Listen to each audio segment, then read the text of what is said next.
नमस्कार शेतकरी बांधवांनो, आज आपण एका प्लॉटवर आलेलो होतो. केळीचा प्लॉट आहे. याच्यामध्ये आपल्याला बऱ्यापैकी कॅल्शियमची डिफिशियन्सी जाणवत आहे. तर बऱ्याच शेतकऱ्यांना हे समजत नाही कॅल्शियमची डिफिशियन्सी कशी ओळखायची. तर आज आपण पूर्ण कॅल्शियम बद्दल चर्चा करणार आहोत. साधारणतः आपण जर रोपाची लागवड केलेली असेल तर आपले रोप जर 12 ते 13 पानांवर आले तर त्याला कॅल्शियमची गरज ही भासत असते.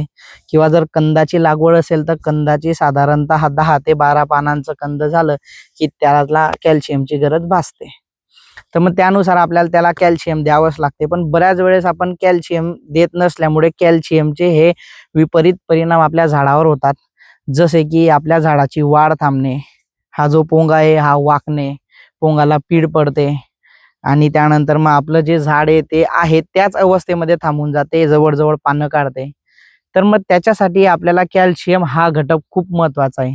आणि कॅल्शियमची डिफिशियन्सी आपल्या शेतात जाणवली तर सुरुवातीला या वरच्या पानावर अशा 3 लाईन्स आपल्याला दिसत असतात. अशा 3 लाईन्स जर आपल्याला दिसल्या तर समजून घ्यायचं आपल्या पिकाला कॅल्शियमची डिफिशियन्सी होत आहे. आणि हळूहळू ते पान पिवळे पडत जाते. पिवळे पडले की मग ते ग्रोथ थांबते. कुठलंही पान पिवळं पडले किंवा मग कुठल्याही पानामध्ये काही प्रॉब्लेम आला तर आपल्या पिकाची जी प्रकाश संश्लेषण क्रिया आहे ती थांबून जाते.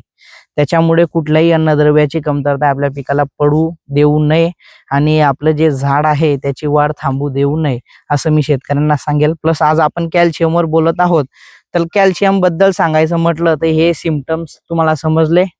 कॅल्शियम आणि शक्यतो कॅल्शियम पिकाला देत असताना त्याच्या सोबत बोरॉन कंपल्सरी द्यावेच. कारण बोरॉन आणि कॅल्शियमची अशी जोडी बांधलेली आहे, जर एकत्र दिल्यास त्याचे रिझल्ट्स खूप छान येतात.